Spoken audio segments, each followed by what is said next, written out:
they've got videotape, and all of a sudden they don't.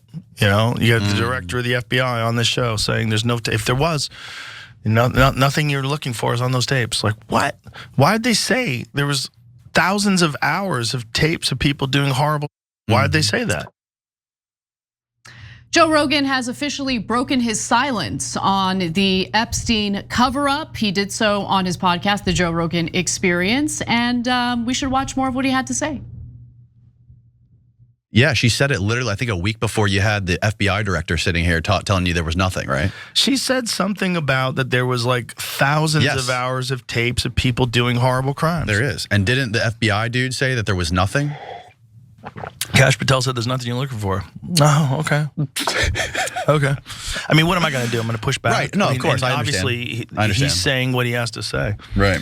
Mystery surrounds the Jeffrey Epstein files after Bondi claims tens of thousands of videos. Tens of thousands. Jesus Christ. The comment made to reporters at the White House days after a similar remark to a stranger with a hidden camera raised the stakes for President Donald Trump's administration to prove it has in its possession previously unseen compelling documents, or just bomb Iran and everybody forgets. Just bomb Iran, yeah. Everybody forgets about it.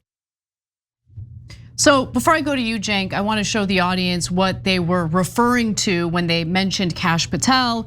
By the way, Rogan's guest is Danny Jones. They're referring to something that FBI Director Kash Patel stated on Rogan's podcast just last month. So let's take a quick look at that. There's been like 15 years of people coming in and creating fictions about this that doesn't exist. Where's the videotape of an Epstein Island of X, Y, and Z committing these frauds? Why haven't you given it to us? Do you really think I wouldn't give that to you if it existed? Okay, so look, there have been a lot of weird, shady things going on, Cenk. And I am not pleased with the fact that I wasn't here. I was taking a break when all of this went down, okay? I wanted to be here to witness and comment on the circus, so I'll do it now. First of all, let's not forget the fact that the Trump administration released a video purporting to show Epstein's jail cell or prison cell. See, no one could have gone in there, no one killed him, it was a suicide, okay. Except there was like a full minute missing from the video, as Wired reporting made abundantly clear. Why did you guys doctor the video? What's that about? Like, what is going on? So obviously, this is the sloppiest cover up in American history. No, Anna, Pam Bondi says that every prison video has a minute missing. Oh, does it? Yeah. Oh, is that just standard operating procedure? We gotta delete a minute from the video? Yeah, every prison video I've seen has had a minute missing magically. Okay, but I don't know if you saw the Wired story, then they realized, no, the whole thing's edited. Like the minute missing is actually less relevant than the fact that they said it was raw footage, and it was not at all raw footage. They edited it together. Yeah. It's just it's a circus. This is a post on X from Wired. They write, metadata from the raw Epstein prison video shows approximately 2 minutes and 53 seconds were removed from one of two stitched together clips. The cut starts right at the missing minute. They're such clowns. Come on, guys.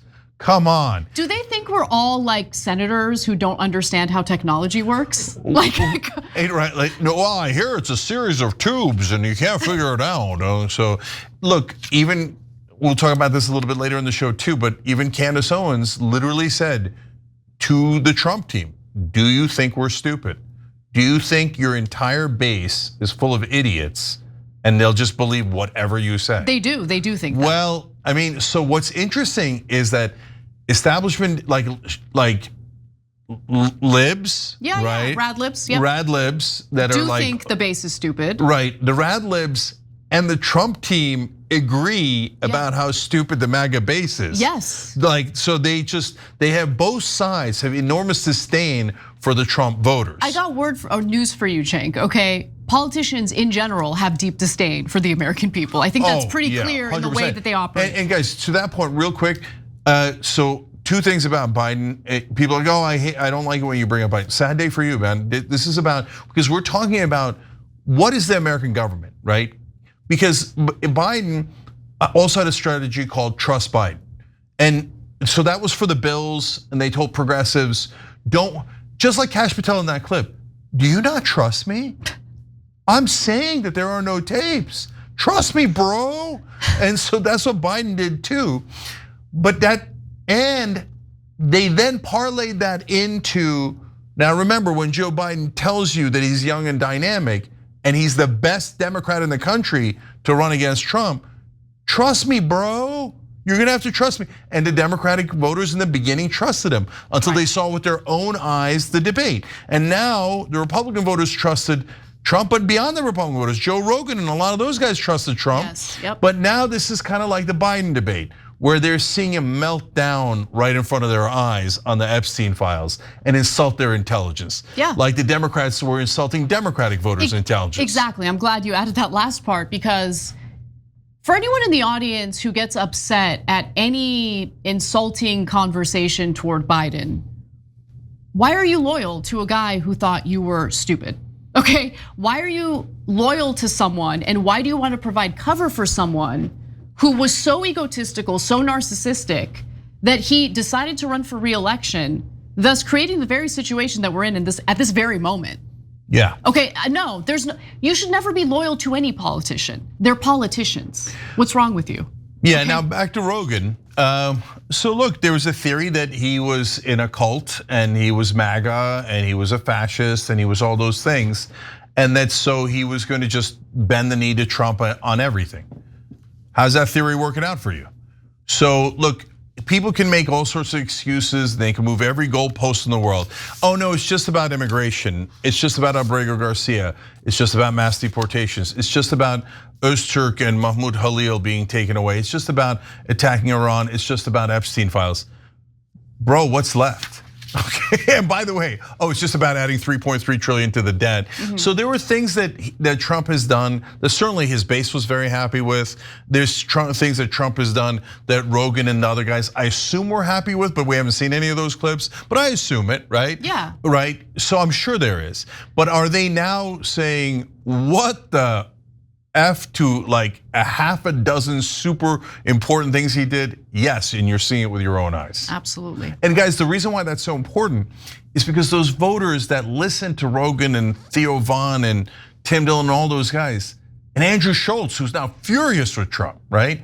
They're there for the taking. And I don't mean that in some nefarious way if you're right wing, right? I'm just saying if those guys are mad at Trump because they have at least a populist strand in them, anti-war, anti-corruption, etc. And Epstein files is corruption, right? So, and they certainly are furious about that corruption. Then give them a real alternative. Don't be fake and don't try to trick them, right? Just say, hey, look guys, you want populism? That's what we do on the populist left. That's what Bernie's been about the entire time, right? And so, and now with, at least with Rebellion PAC, we shed the culture war stuff.